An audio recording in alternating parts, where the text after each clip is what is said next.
The story of Halo 2 it's the story of Halo 1 told from the Covenant perspective. Halo's story is one about salvation. It's a story of warriors with not a lot of options who have their backs up against the wall. How much further must we heft this baggage? In Halo 1, we focused on the humans' perspective, their fate at the hands of the Covenant, but we never really got too much into the Covenant side of the story itself. Arbiter is a real challenge to the story because he's not the chief, he's not human.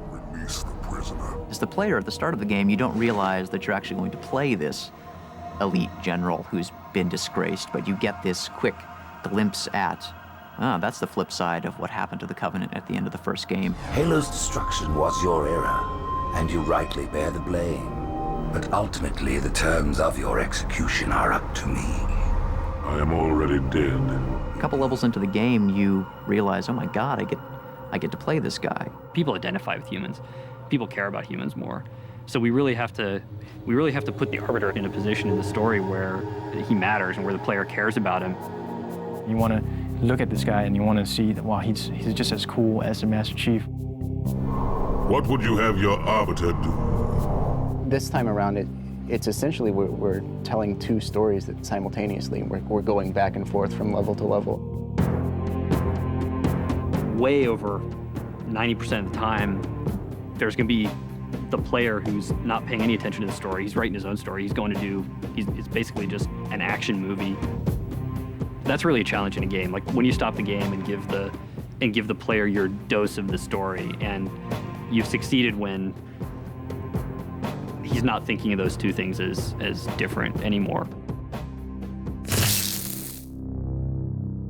What we are doing now in Halo 2 is so much more in-depth. We're bringing so much more character to each one of the entities. For the sacred icon has been found. With it, our path is clear, our entry into the divine beyond guaranteed. This new character here is the Prophet. They wanted some guy who is omnipotent looking and, really powerful, looks like, but really old and fragile. Prophets are the ultimate bad guys.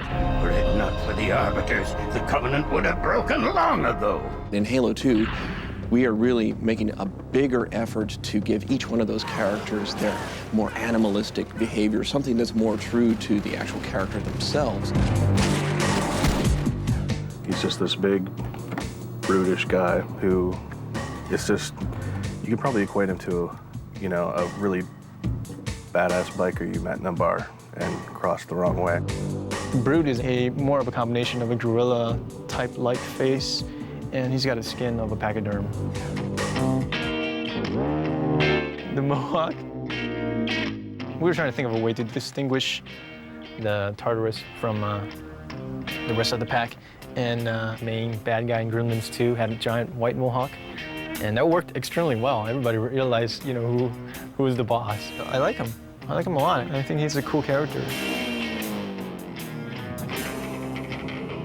I think Tartarus is someone who you really will, at the beginning, trust a little bit, but then end up loathing, and I think putting a bullet in his head is going to be extremely satisfying for people. Now would be a very good time to leave. The Chief was extremely robotic. In Halo 1, I've made him a much more, not sappy, emotional character, but show some cracks in his armor. Explain a little bit more about his relationship with Cortana. Apologize, but we're going to have to make this quick. You look nice. Thank you. And his relationship with another character, Miranda, who we're introducing, the daughter of Captain Keyes from the first game. Commander Miranda Keyes. This is a much more human story. Smile, would you? Well, we still got something to smile about. Master Chief, pretty much the consummate professional. Does his job, walks off, doesn't even get the girl. He's that cool. He doesn't need her. Your pal. Where's he going? This game's about making a hero of everybody who picks it up. I'm really excited about the moment where the player puts down the controller and says, oh man, that was so awesome. I just beat the crap out of him. We're going in. Get tactical, Marines! And it's just fun. It's a great universe.